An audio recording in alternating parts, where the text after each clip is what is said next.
Durante 15 anos, eu guardei um segredo. Um segredo que me foi confiado não por pessoas, mas por Deus. Na manhã de 12 de outubro de 2006, na capela do Hospital San Gerardo, em Monza, Itália, eu testemunhei algo que desafiou tudo o que aprendi em 40 anos de vida religiosa. Meu nome é Irmã Teresa Gambino.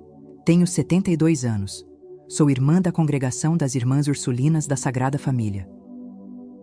E durante décadas, trabalhei na pastoral hospitalar, cuidando de doentes, preparando velórios, consolando famílias em luto.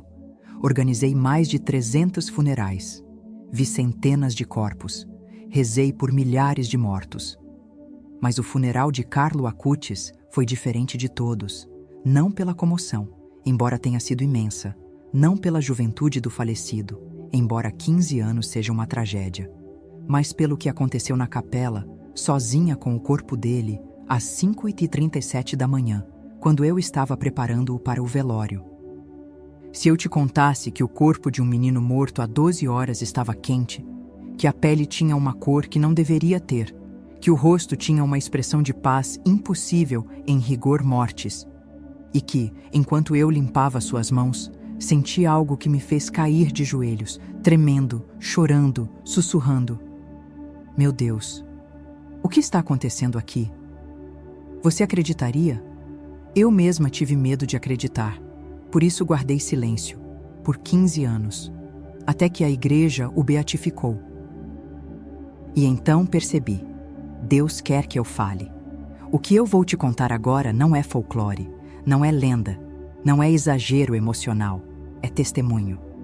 E ele começa numa ligação às 7h30 da manhã que mudou minha vida. Eu não fazia ideia de que aquele dia me faria guardar um segredo santo por uma década e meia. Eu nasci em Palermo, Sicília, em 1952, numa família grande, católica, tradicional. 9 irmãos, pai pescador, mãe costureira, pobreza digna, fé simples, rosário todo dia. Aos 18 anos, senti o chamado. Não foi espetacular, não houve voz do céu, só uma certeza tranquila, profunda, inabalável. Deus me quer. Entrei no convento das Irmãs Ursulinas em 1970. Fiz votos perpétuos em 1975. Durante anos, trabalhei com educação, escola católica, crianças, catequese. Mas em 1985, fui transferida para Monza, região norte da Itália, para trabalhar na pastoral hospitalar. Pastoral hospitalar é isso. Você visita doentes, reza com eles, consola famílias, ministra sacramentos, quando o padre não pode, e prepara os mortos. Sim, eu preparava corpos para velório, limpava, vestia, organizava, rezava. Pode parecer macabro para quem é de fora, mas para mim, sempre foi sagrado, porque cada corpo que eu tocava tinha sido templo do Espírito Santo. Cada pessoa tinha uma história, uma alma, dignidade eterna. Eu tratava cada corpo como se fosse Jesus no sepulcro, com reverência, com amor. Ao longo de 21 anos, até 2006, eu preparei mais de 300 corpos, velhos, jovens, crianças, bebês. Cada um com sua história de dor. E eu aprendi algo. A morte tem uma aparência. Rigor mortis começa entre 2 e 6 horas após a morte. O corpo fica rígido, frio. A pele perde cor, fica acinzentada, às vezes esverdeada. Os olhos, se não fechados imediatamente, ficam opacos, vítreos. A boca tende a abrir. Os músculos relaxam de forma grotesca. Não é bonito, não é poético, é morte. E por mais que você reze, por mais que você tenha fé na ressurreição, um corpo morto é um corpo morto. Até o dia em que eu toquei Carlo Acutis, e tudo que eu achava que sabia sobre a morte desmoronou. Eu estava no pequeno apartamento que dividia com outras 2 irmãs, perto do hospital, tomando café, quando o telefone tocou. Era Padre Michele, capelão do hospital. Irmã Teresa, bom dia. Preciso de você. Bom dia, padre. O que houve? Temos um falecimento. Menino de 15 anos, leucemia. Faleceu às 6h37 desta manhã.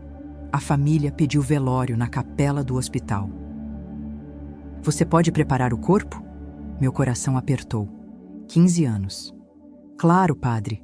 Qual o nome? Carlo Acutis. Anotei o nome. Desliguei. Terminei meu café em silêncio. Preparar o corpo de uma criança ou adolescente sempre era mais difícil, não tecnicamente. Tecnicamente era igual, mas emocionalmente era devastador. Porque você olha para aquele rosto jovem e pensa, ele mal começou a viver. Subi até o hospital, 3º andar, ala de oncologia pediátrica. Entrei no quarto onde o corpo estava. A família já tinha saído temporariamente. Tinham ido resolver documentação, cartório, papelada de óbito, e lá estava ele. Carlo estava deitado na cama hospitalar, coberto até o peito por um lençol branco. Cabelo escuro, curto. Rosto magro marcado pela doença. Olhos fechados, morto há pouco mais de 1 hora. Aproximei-me, fiz o sinal da cruz e comecei a oração que sempre fazia. Senhor, recebe esta alma que retorna a Ti. E concede a mim a graça de tratar este corpo com a reverência que merece. Peguei minha maleta com os materiais, luvas, algodão, álcool, pente, tesoura, toalhas limpas, roupa adequada para o velório. A família já tinha deixado, terno escuro, gravata azul. Coloquei as luvas, toquei o braço dele para avaliar o rigor mortis e planejar como posicionar o corpo. E travei. O braço estava morno, não frio. Morno. Tirei a mão, confusa. Olhei para o relógio na parede. 8h05. Ele tinha morrido às 6h37. 1h30 atrás. Corpo deveria estar esfriando. Rapidamente. Coloquei a mão de novo, no pulso, no antebraço, no rosto, morno, não quente como vida. Mas não estava frio. Meu coração começou a bater mais rápido. Calma, Teresa. Pode ser calor do quarto, aquecedor ligado. Olhei. Não tinha aquecedor ligado. Estava outono. O quarto estava fresco. Talvez o metabolismo dele ainda esteja se desligando devagar. Mas isso não fazia sentido. 1h30 era tempo suficiente. Respirei fundo. Continuei. Fechei melhor os olhos dele. Procedimento padrão. Ajeitei a boca, que tinha ficado levemente entreaberta, e então olhei para o rosto. E gelei de novo. O rosto de Carlo tinha uma paz. Não era relaxamento muscular post-mortem. Não era ausência de expressão. Era paz ativa. Como explicar isso? Ele sorria. Não um sorriso aberto, mas um leve, quase imperceptível, curvatura dos lábios. Como se ele estivesse sonhando com algo bom. Como se ele tivesse acabado de ouvir uma piada interna. Como se ele soubesse de algo que nós não sabíamos. E a cor da pele. Normalmente, pele de morto fica pálida, acinzentada, cerúlea ao redor dos lábios e unhas. Mas a pele dele estava rosada. Não rubor de vida, mas também não palidez de morte. Era diferente. Eu me afastei da cama, tirei as luvas, sentei na cadeira ao lado, meu coração disparado, mãos tremendo. O que está acontecendo? Tem corpos que são frios, e tem corpos que, mesmo mortos, irradiam algo. Eu fechei os olhos. Rezei. Senhor, eu não entendo o que está acontecendo, mas eu confio em Ti. Me guia. E então, clara como sino, uma voz interior, não audível, mas certa, disse: não tenha medo. Apenas continua, com reverência. Ele é meu. Eu abri os olhos, lágrimas escorrendo. Ele é meu. Deus estava me dizendo que aquele menino era especial. Levantei, vesti as luvas de novo e continuei o trabalho. Mas agora, com mais cuidado do que nunca. Como se eu estivesse preparando não um corpo qualquer, mas um santo. Comecei a lavar o corpo com água morna e sabonete neutro. Braços, peito, rosto, mãos. E a cada toque eu sentia algo crescendo dentro de mim.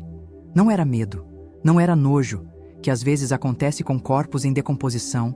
Era reverência. Eu já tinha preparado centenas de corpos. Era rotina. Mas aquilo não era rotina. Cada movimento meu parecia oração. Como se eu estivesse participando de um ritual sagrado que eu não entendia, mas do qual eu era parte essencial. Quando cheguei nas mãos dele, eu parei. As mãos de Carlo eram finas, longas, dedos de adolescente, unhas curtas, limpas, sem esmalte, sem sujeira debaixo das unhas, mãos de quem tinha vivido bem, dignamente.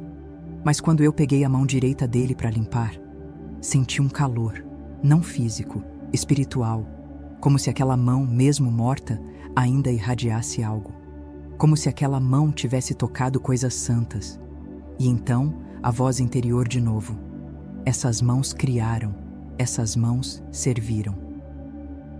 Essas mãos apontaram para o céu. Eu comecei a chorar baixinho. Segurei aquela mão com as duas minhas e sussurrei. Quem você era, Carlo? O que Deus fez em você? E foi nesse momento que aconteceu algo que eu nunca contei para ninguém até hoje. Enquanto eu segurava a mão dele, rezando baixinho, um perfume encheu o quarto. Não era desinfetante, não era produto de limpeza, não era remédio. Era flores. Mas flores frescas, rosas, talvez jasmim, algo doce, suave, celestial. Eu olhei ao redor. Não havia flores no quarto.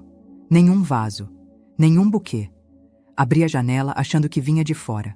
Não, o cheiro estava dentro do quarto. Vinha do corpo.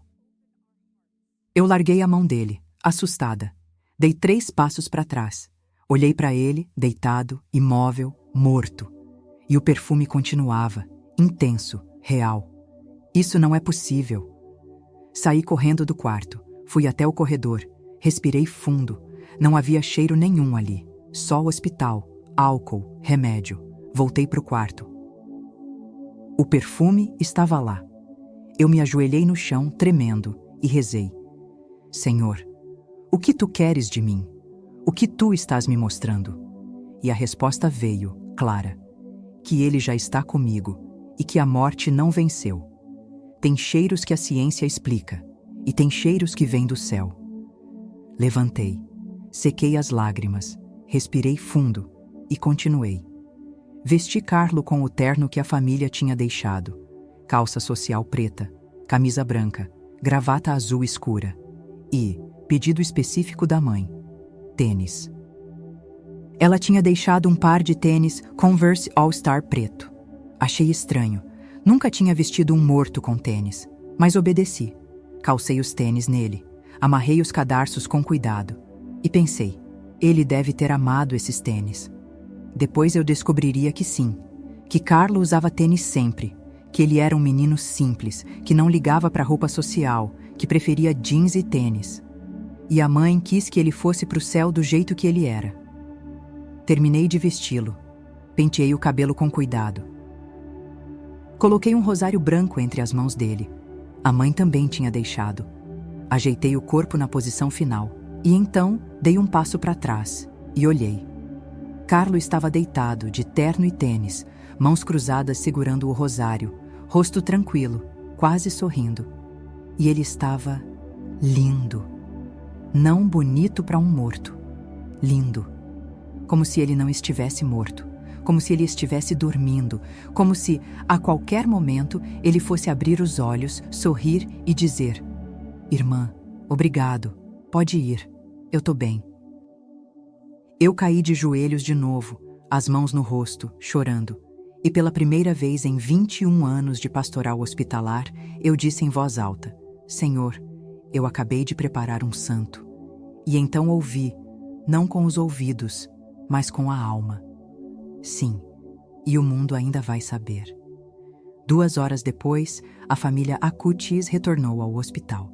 A mãe, Antônia, o pai, Andréa, avós, tios, alguns amigos próximos. Antônia entrou no quarto, me viu ali ao lado do corpo e desabou em lágrimas. Ela se aproximou, tocou o rosto do filho e sussurrou: Ele parece que tá dormindo. Eu assenti, sem falar. Ela olhou para mim. Irmã, a senhora sentiu alguma coisa? Eu travei. Como assim, senhora? Ela hesitou. Quando eu toquei ele agora, eu senti calor e paz, como se ele tivesse me abraçado. Eu olhei para ela, lágrimas escorrendo.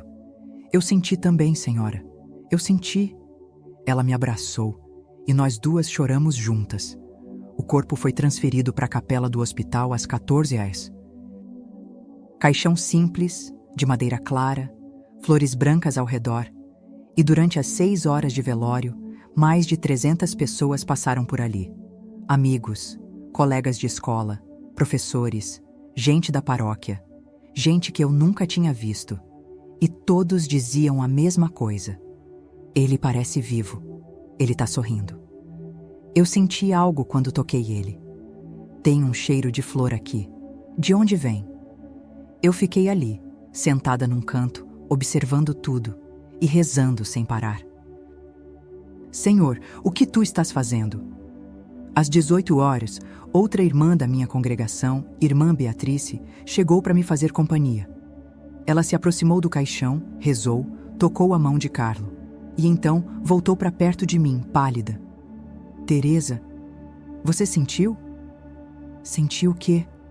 Ela olhou ao redor para ter certeza de que ninguém estava ouvindo. Quando eu toquei a mão dele, eu vi. Viu o quê? Eu vi ele, de pé, ao lado do caixão, sorrindo, e ele disse: "Não chorem, eu tô feliz." Eu gelei. Beatrice, eu sei que parece loucura, mas eu vi Teresa. E então ela disse algo que me fez tremer. Esse menino é santo, e Deus vai provar. Tem visões que são imaginação, e tem visões que são revelação.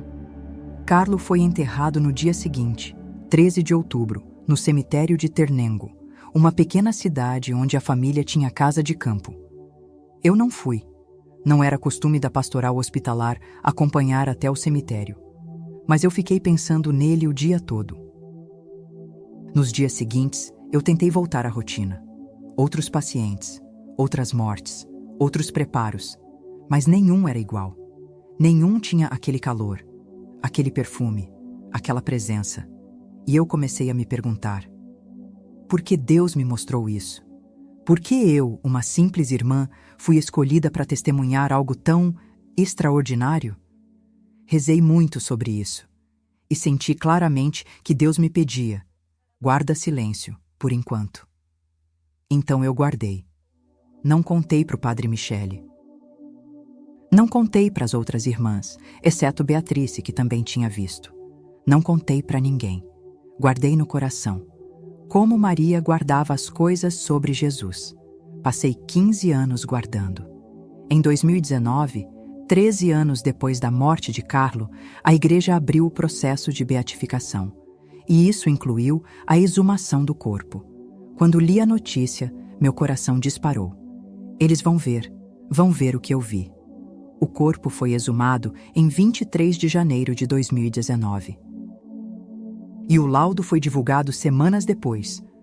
Corpo em estado de conservação anômala, estrutura óssea intacta, ausência de decomposição esperada, sem sinais de embalsamamento. Eu li aquilo chorando. Deus tinha confirmado. O corpo que eu toquei em 2006, que estava morno, que cheirava a flores, que irradiava paz, estava incorrupto. E então eu soube. Era hora de falar.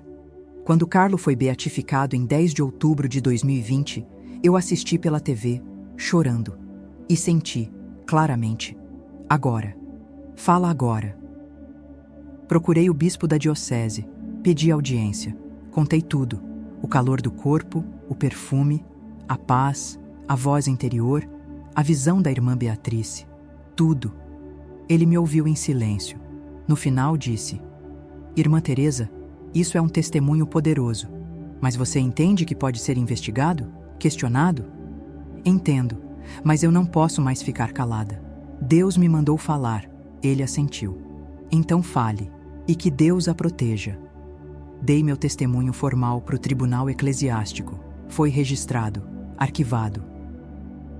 E agora, eu conto publicamente, porque o mundo precisa saber. Carlo Acutis não era um menino comum. Ele era e é santo. Irmão, irmã, se você está ouvindo isso, saiba que os santos não são lenda, não são história antiga. Eles estão entre nós. Eu toquei um, preparei o corpo dele, senti o calor, senti a paz, senti Deus. E se Deus fez isso com Carlo, Ele pode fazer com você. Você pode ser santo. Aqui, agora, hoje. Não precisa morrer jovem. Não precisa fazer milagres espetaculares. Só precisa amar Jesus, intensamente, como Carlo amou. Beato Carlo Acutis, rogai por nós, especialmente por aqueles que preparam os mortos, por aqueles que guardam segredos santos, por aqueles que testemunham o invisível. Amém.